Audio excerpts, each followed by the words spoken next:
This is the Cholo News Report for Tuesday 20 February 2018. Ahead of an expected ground offensive, Syrian Air Force strikes on rebel-held eastern Ghouta, near Damascus, kill at least 44 people, according to the Syrian Observatory for Human Rights. Held by rebels since 2012, eastern Ghouta is the last opposition pocket around Damascus, and President Bashar al-Assad has dispatched reinforcements there in an apparent concerted effort to retake it. As the United Nations decried the senseless human suffering, a barrage of airstrikes, rocket fire and artillery slammed into several towns across eastern Ghouta on Monday. The hospital was full of distraught civilians. One father slapped his forehead after finding his 2 dead children. Another erupted into tears as he discovered the body of his newborn on a purple sheet next to a pool of blood.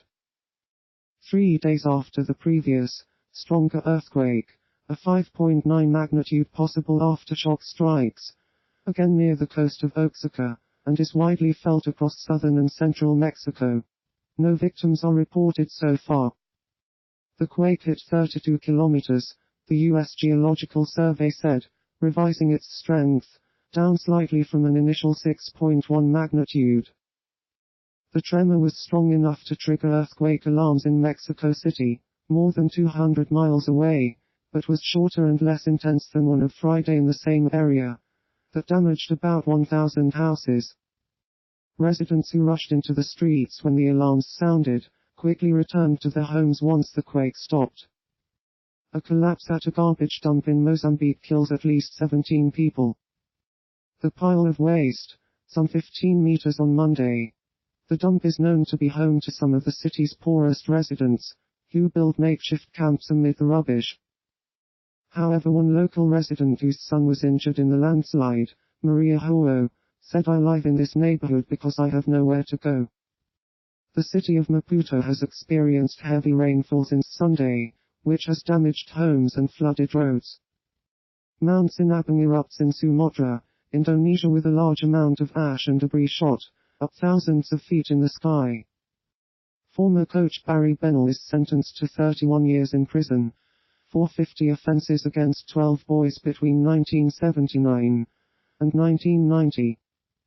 Otherwise, Bennell kept his head down or stared in front of him with his arms folded as the court was told that some victims had been left suicidal, others had turned to drink and drugs, and many were still affected by depression, anxiety, panic attacks, flashbacks and nightmares.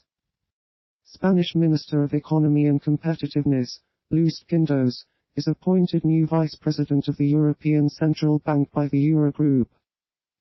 "I believe that it is crucial that the election of a new Vice President for the ECB is based on consensus, and should not be a source for any disagreement," Irish Finance Minister Paschal Donohoe said in a statement. "In that context, I have decided that, on balance, it would be in the interests of the euro area as a whole to withdraw Philip's candidacy in advance of any vote," he said, adding that Guindos had an excellent track record.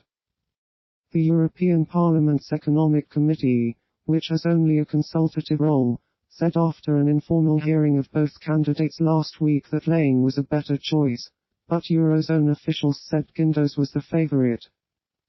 In a scientific reports publication, researchers proposed 1965 as the start of the Anthropocene era. In that year, human nuclear weapons testing caused a noticeable spike in radiocarbon in the heartwood of the world's remotest tree, a Sitka spruce on Campbell Island, New Zealand.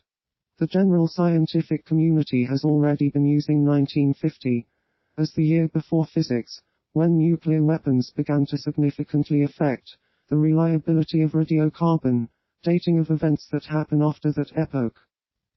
The researchers were able to mark the new epoch due to a radiocarbon peak. This was found in the heartwood of a strange and singular tree, a Sitka spruce. The spike was created by the culmination of mostly northern hemisphere atmospheric thermonuclear bomb tests in the 50s and 1960s.